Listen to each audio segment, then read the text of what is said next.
Merkės priešgaisrinė gelbėjimo tarnyba dispečeris Amankavičius. Taip, klausome. Vydiškių seniūnija, Vydiškių miestelis, dega ūkinis pastatas. Kas pranešė? Supratau, gerai, išvažiuojame. Iš tiesų net Vilniaus apskrities mastu, o ypatingai rajono mastu, tai iš tikrųjų gaisras buvo vienas iš rimčiausių 2012 metais, 2011 metais. 2011 metais ir iš tikrųjų rajono ugniagesiam jisai yra vienas iš rimtesnių kaimo vietovės. O rimtumas sudarė tai, kad ypatingai nepalankios oro sąlygos, žiemos laikas, stiprus vėjas, ugniagesių komandų sutelkimo laikas ir pirmųjų ugniagesių skaičius, nuo kurių veiksmų ir priklausė pagrindinai gaisro gesinimas. Vydiškių seniūnija, Vydiškių miestelis, dega ūkinis pastatas.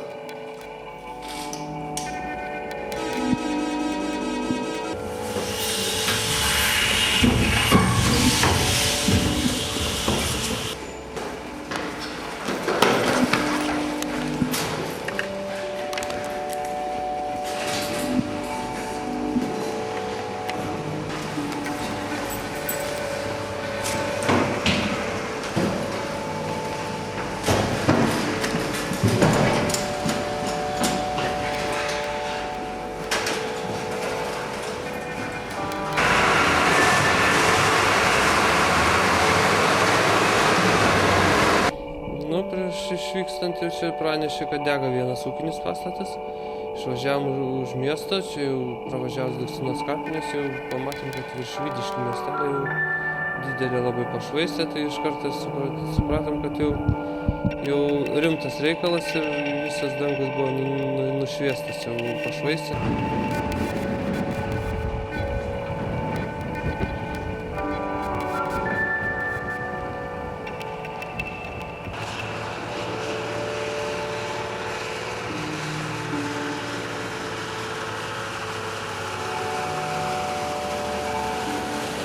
Bet kai pamačiau ugnies liežuvius, greit šokau į mašiną ir atvažiavau čia į vietą.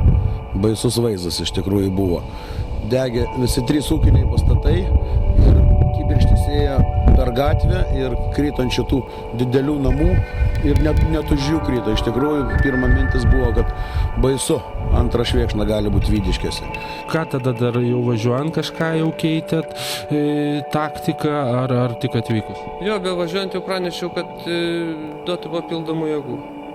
Dispečeris, kad vienu žodžiu sustiprintų ir mašinų kiekį padidintų.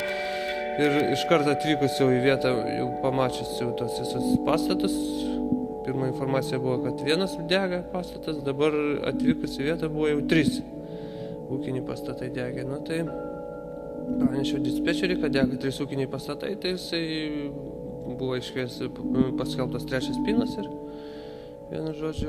Tai kiek čia buvo, kiek vyko mašinų ir kiek po to dar buvo papildomai? Nu, 3 spynas tai eina 6-7 mašinas ir...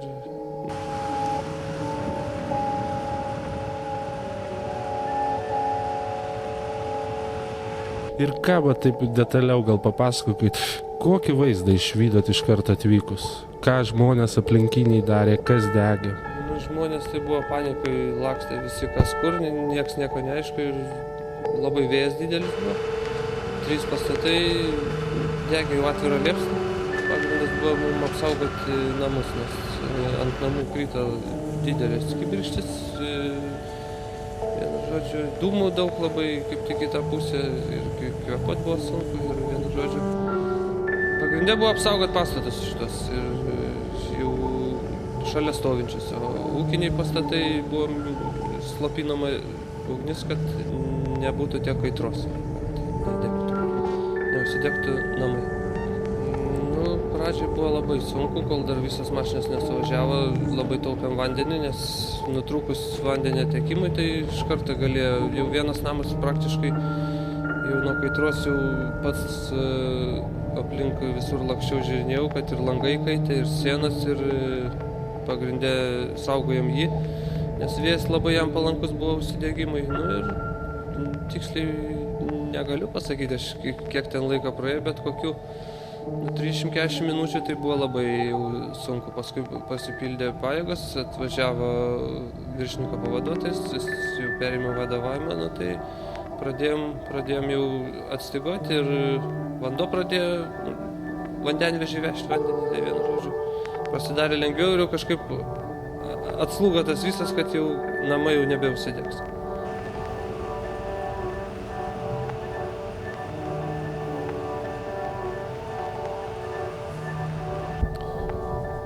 Taip, aš buvau antrasis gaisro gesinimo vadovas. To gaisro gesinimo vadovas ir tokio gaisro man dar neteko matyti.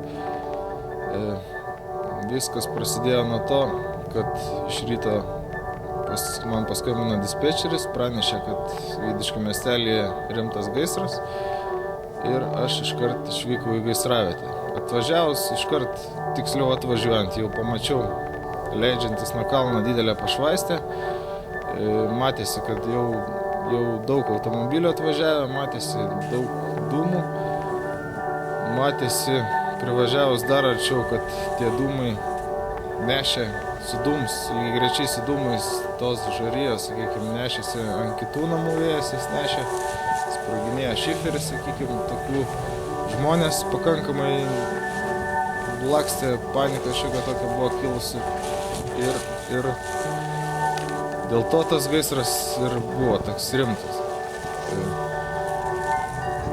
Man atvykus jau buvo dalis gaisrinių pajėgų suvažiavusios, tačiau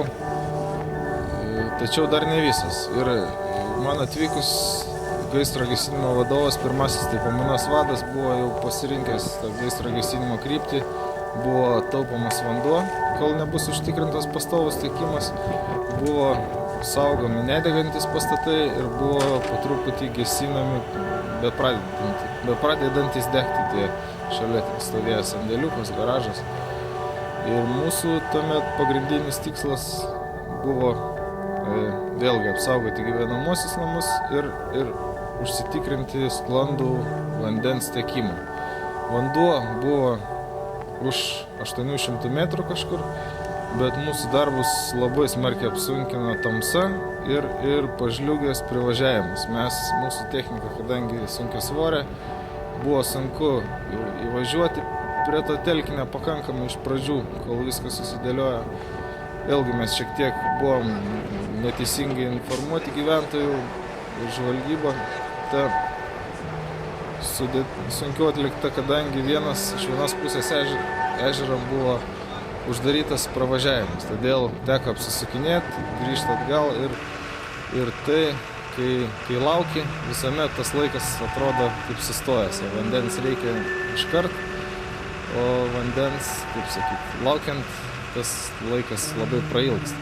Ir tuomet, kai mes jau užsitikrinom sklandų vandens tiekimą, vėlgi pradėjo švist, tapo lengviau dirbti ir kažkur apie po 10 valandos mes sustabdėm gaisro plitimą, kadangi nebebuvo pavojaus savo aplinkiniam pastatam. Ir dar po 2 valandų mes tą gaisrą, sakykime, užgesinome iki galo. Tiksliau, ne iki galo, bet paskelbėm likvidaciją, dar po 2 valandų baigiamųjų darbų pabaigą. Ir mūsų automobilis dar vienas budėjo iki sutemų toje gaisravietėje. Kaip vertinate pačių ugniagesių darbą? Jau kiek matėm ir įvertinote ir apdovanojimais. Iš tiesų, tyrėme mes tą gaisrą iš savo procedūrinę pusę, iš tikrųjų pažeidimų nei dokumentalių, nei operatyvių veiksmų tarpe nenustatyta. Iš tiesų, nuo pat pirmųjų pranešimų apie gaisrą suveikė tiek budėjęs dispečeris, kuris siuntė pajėgas, tiek pamainos vadas, darė savo veiksmus teisingai ir pajėgas nukreipė teisingomis kryptimis. Aišku, ačiū ir savivaldybių priešgaisriniai tarnybai, kuri pagelbėjo, ir žmonėm vietoje, kurie suteikė pagalbą ugniagesiam. Mano tokia nuomonė, kad jų profesionalų dėka pavyko išsaugoti tuos namus, bent jau kurių ūkiniai pastatai sudegė, o galėjo būti tikrai baisu, kadangi vėjas buvo milžiniškas. Iš tikrųjų, šioje vietoje toj gatvėje buvo pragaras. Aš noriu pasakyti, šitame gaisre pradedant sąžiningai. Nuo pirmo gaisro gesinimo vadovų, paskui vadovavimą perėmė tarnybos viršininko pavaduotojas ir visi ten dirbo tikrai sudėtingai. Buvo, kaip šitas Vidiškių seniūnas sakė, galėjo būti švėkšnos variantas. Tikrai tas gaisras buvo sudėtingas, galėtų tikrai išplėsti. Ir atsižvelgdamas į gerus darbus, meras nori įteikti mūsų kolegom patirtis. Tai gerbiamam Ramūnui Kryžmelskui, Ukmergės rajono savivaldybės priešgaisrinės tarnybos ugniagesių gelbėtojų. Dėkoju Jums už sumanius veiksmus gaisrų ir kitų incidentų metu sąžiningai atliekamą darbą. Linkime profesionalumo, žmonių pagalbos ir dėkingumo rajono tarnybos. Pasirašo rajono savivaldybės meras Algirdas Kopulskis.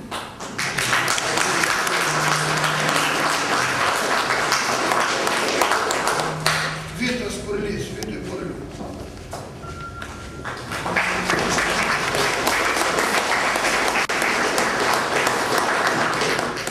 Ukmergės rajono savivaldybės priešgaisrinės tarnybos ugniagesiai gelbėtojai Vytautui Žukauskui.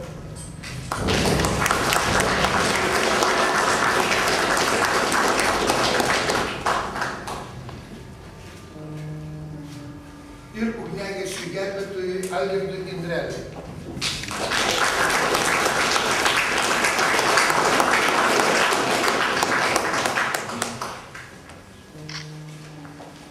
Už nepriekaištingą tarnybą ir pavyzdingą pareigų atlikimą pareikšta padėka vidaus tarnybos puskarininkui Renatui Zurzai.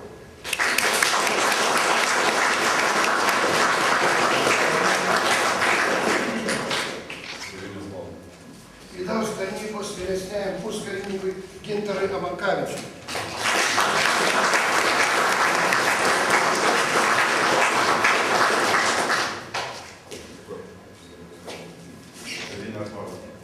Ir sėkmingai pradedančiam tarnybą vidaus tarnybos grandinį Kęstučiui Kadelskui.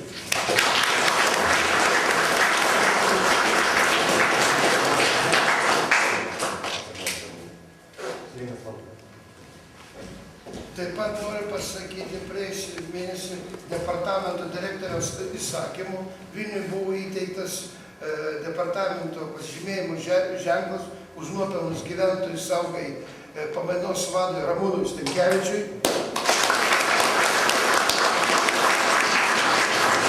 Ir pareikšta departamento direktoriaus padėka ugniagesiui gelbėtojui Audriui Paplauskui.